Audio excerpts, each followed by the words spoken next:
स्वयं तो संदेशा लेके वापस चले गए। लेकिन श्रृंगी ऋषि के मन में ये बात बैठ गई, आज पांडवों ने मुझे जगराते पे ना बुलाने के लिए ये तो बहाना बनाया है। प्यार से बोलिए, मिलके बोलिए। मन में सोच रहा है कि पांडवों का जागरण में पूरा नहीं होने दूंगा, क्योंकि पांडवों ने मेरा अपमान किया है, जगराते पे ना बुलाने के लिए एक बहाना बनाया है। जगराते वाला दिन आ गया, सारे भक्त जाने को तैयार हो रहे हैं, लेकिन श्रृंगी ऋषि मन में सोच रहा है कि आज ये पांडवों का जागरण में पूरा नहीं होने दूंगा, मुझे कुछ भी चाहे करना पड़े। क्या किया उसने, एक सांप का रूप बना के उस रास्ते में बैठ गया जिस रास्ते से भक्तों ने माँ के जागरण पे जाना था, कि भक्त जाएंगे, भक्तों को दस लूंगा, ना भगत जगराते में पहुंचेंगे, ना जागरण पूरा होगा। प्यार से बोलिए, मिलके बोलिए। मारने वाले से बचाने वाला बड़ा होता है। माँ ने देखा आज मेरे भक्तों की भीड़ बनी है, माँ ने एक छोटी सी कन्या का रूप बनाया। भक्तों, जिस रास्ते से आप लोग जा रहे हैं रास्ता बहुत लंबा है, तुम्हें एक छोटे रास्ते से मैं माँ के दरबार पे लेकर चलती हूँ। प्यार से बोलिए, मिलके बोलिए। माँ भवानी कन्या रूपी आगे, पीछे भगतजन जय माता की, जय माता की, जय माता की, जय माता की, जय माता की, जय माता की करते जा रहे हैं। जब जागरण के पास पहुंचे वो कन्या अलोप हो गई, अंतर ध्यान हो गई। भक्त सोच रहे अभी तो कन्या जा रही थी, पहले तो नहीं देखा इसको मैंने, हमने देखा भी नहीं, इसके बारे में सुना नहीं, ऐसा लगता है कोई देवी शक्ति हमारे साथ चल रही थी, हमने पहचाना नहीं। जहाँ वो कन्या अलोप हुई उस जगह की चरण धूल को माथे से लगाया, जागरण शुरू हो गया। प्यार से बोलिए, मिलके बोलिए।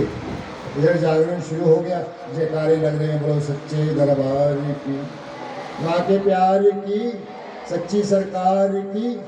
इधर जयकारे लग रहे हैं और जयकारे की आवाज़ इधर श्रृंगी ऋषि के कानों में पड़ी, जो सांप का रूप बना के बैठा है। सोच रहा है कि भगत तो चले गए, जागरण तो शुरू हो गया, अब क्या करूं, जागरण तो शुरू हो गया, अब कैसे बात करूं। मन में एक और विचार कर दिया कि जागरण पूरा नहीं होने दूंगा। एक पक्षी का रूप बनाया, मरे हुए सांप की लाश को अपने चोंच में दबाया, कहाँ पहुंच गया, जहां वो जागरण हो रहा है। एक तरफ तो जागरण हो रहा है, एक तरफ प्रसाद भंडारा तैयार है। उसने क्या किया, सबकी नज़र बचा के मरे हुए सांप की लाश को प्रसाद में डाल दिया, प्रसाद जहरीला कर दिया, जो खाएगा वो मर जाएगा, भक्त मर जाएंगे, जागरण पूरा नहीं होगा। प्यार से बोलिए, मिलके बोलिए। अब सोच रहे हैं और उसे अब कोई नहीं देख रहा। एक तरफ तो भक्त जागरण कर रहे हैं, एक तरफ उसने प्रसाद में उस मरे हुए सांप की लाश को डाल दिया, उसे कोई नहीं देख रहा। अब बताइए उसे कौन देख रहा है, जिसको पता हो अपना हाथ उठाना है, उसको उस प्रसाद में गिराते हुए कौन देख रहा है। हाँ जी, माता रानी को देख रही। चलो एक लाइफ लाइन, एकादशी का व्रत रख के जो जीव अन्न खाता है, अन्न खाना मांस खाने के बराबर समझा जाता है। बताइए, जिसको बोलना नहीं है, केवल हाथ उठाना है। एकादशी का व्रत रख के जो जीव अन्न खाता है, अन्न खाना मांस खाने के बराबर समझा जाता है।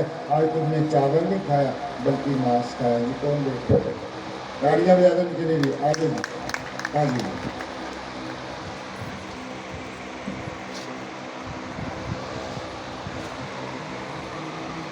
कौन देख रहा है, वो गिद्ध रूपी कन्या, जिसको बहन ने श्राप दिया था एकादशी का व्रत रख के जो जीव अन्न खाता है, अन्न खाना मांस खाने के बराबर समझा जाता है। आज तुमने चावल नहीं खाया बल्कि मांस खाया है, और मांस गिद्ध खाते हैं। मैं तुझे श्राप दे दी, तू भी गिद्ध बन जा। जब पांडव माँ का जागरण करेंगे उन्हें श्राप से मुक्ति मिलेगी। प्यार से बोलिए।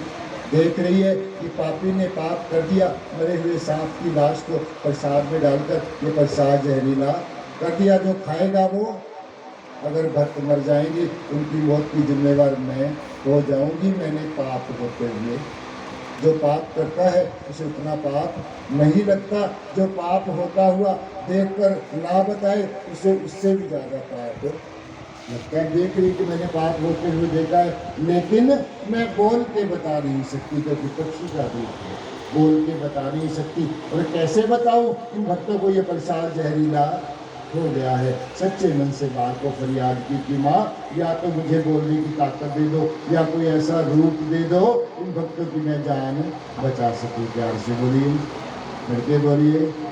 अजी मुख हिले जीवा ना चले मैया जी, और किस विधि करूं मैं उपाय तारो मैया। आज सभी भगत मर जाएंगे मेरी मैया जी, और मेरे सिर पाप लग जाए तारो मैया। ध्यान से बोलिए। सोच रही भक्तों को ना बताया उनकी मौत की जिम्मेवार मैं हो जाऊंगी और मुझे बहुत भारी पाप लगेगा। जब सच्चे मन से माँ को याद किया, माँ ने उसे छिपकली का रूप दे दिया। छिपकली बन गया। जो भक्त प्रसाद लेने के लिए आएंगे, प्रसाद से कपड़ा हटाएंगे, इस प्रसाद में तुम छलांग लगा देना। भक्तों ने आरती की, आरती के बाद प्रसाद लेने के लिए आए, प्रसाद से कपड़ा हटाया, उस छिपकली ने प्रसाद में छलांग लगा दी। और भक्त ने बिना सोचे समझे श्राप दे दिया कि जा नीच, तू पहले ही नीच थी, आज तूने नीच ऐसा कर्म किया है, तेरा नीच कुल में जन्म हो, नीच कुल में पालन और पोषण हो। प्यार से बोलिए, मिलके बोलिए। उसने अच्छा कर्म करने की सोची, भक्तों की जान बचाने की सोची, लेकिन उसे फिर श्राप मिल गया। भले सोचे प्रसाद तो जहरीला हो गया, उसे यूं ही उल्टा देंगे, तो जीव जंतु खाएगा मर जाएगा तो क्या करे। खड्डा खोदा, प्रसाद को उल्टाते हैं, मिट्टी से बंद करते हैं। लेकिन जब खड्डा खोदा, प्रसाद को उल्टाने लगे, नीचे एक सांप की लाश देख के हैरान हो गए। हमने चाय छिपकली को बिना सोचे समझे सांप दे दिया, हमने सांप नहीं देखा। शायद इस छिपकली ने सांप गिरते हुए देखा है, उसने हमारी जान बचाने के लिए अपनी जान को कुर्बान कर दिया। सोच रहे हैं अब हमने स्त्री को तो श्राप दे दिया, अब सच्चे मन से माँ को याद किया, माँ हमने इस बेजुबान जीव को श्राप दे दिया है, ये श्राप वापस ले लो। प्यार से बोलिए, मिलते बोलिए। माँ का नहीं, भक्तों ये श्राप अटल है, टल नहीं सकता, क्योंकि भक्तों का श्राप कभी टल नहीं सकता। क्योंकि जब भगत नहीं होंगे, भगवान कहाँ होगा। हर एक समस्या का समाधान होगा। अगर आप लोग यहाँ इकट्ठे नहीं होते, किसी ने माँ का जागरण नहीं बनाना था, ये जागरण ना वोट दी थी, ना किसी ने माँ का कीर्तन करना था, जागरण करना था। प्यार से बोलिए, भक्तों में बड़ी शक्ति है। माँ का नहीं, भक्तों ये श्राप अटल है, टल नहीं सकता, लेकिन तुमने गलती से इस जीव को श्राप दिया है, इसमें थोड़ी कटौती हो जाएगी। इस कन्या का जन्म उच्च कुल में होगा, इसका पालन पोषण नीच घराने में होगा। प्यार से बोलिए, बिल्कुल बोलिए। इस कन्या ने जन्म लिया कहाँ? राजा स्पर्श के घर में। प्यार से बोलिए, बिल्कुल बोलिए। राजा स्पर्श माँ की बड़ी सेवा करते हैं, पैसा बड़ा है उसके पास, लेकिन कमी है कि राजा के घर को औलाद नहीं। एक दिन माँ ने राजा को स्वप्न में दर्शन दी कि राजन, तेरे परिवार में 2 बेटियाँ जन्म लेंगी और दोनों ही मेरी भक्ति करेंगी। उनके नाम की कहानी, उनके नाम की गाथा हर जागरण में सुनाई जाएगी। प्यार से बोलिए, मिलते बोलिए। और माँ की कृपा से राजा स्पर्श के घर कुछ समय के बाद पहली बेटी ने जन्म लिया। राजा ने ब्राह्मणों को बुलाया, पंडित जी इस कन्या की जन्म कुंडली बनाओ, इसने अपनी किस्मत में क्या लिखवाया है। उस ब्राह्मणों ने कन्या की जन्म कुंडली बनाई कि महाराज ये कन्या बड़ी भाग्यशाली है, आपके नाम को रोशन करेगी, इसका नाम तारा रखा जाएगा, ये राजा की महारानी बनेगी, और ज्यों ज्यों इसकी उम्र बढ़ती जाएगी आपका राजकोष भी बढ़ता जाएगा। प्यार से बोलिए, मिलके बोलिए। ब्राह्मणों को बहुत सा धन माल दे के विदा किया, और कुछ समय के बाद मंगलवार के दिन राजा के घर दूसरी बेटी ने जन्म ले लिया। राजा ने फिर ब्राह्मणों को बुलाया, पूछा पंडित जी दूसरी कन्या की भी जन्म कुंडली बनाओ, इसने अपनी किस्मत में क्या लिखवाया।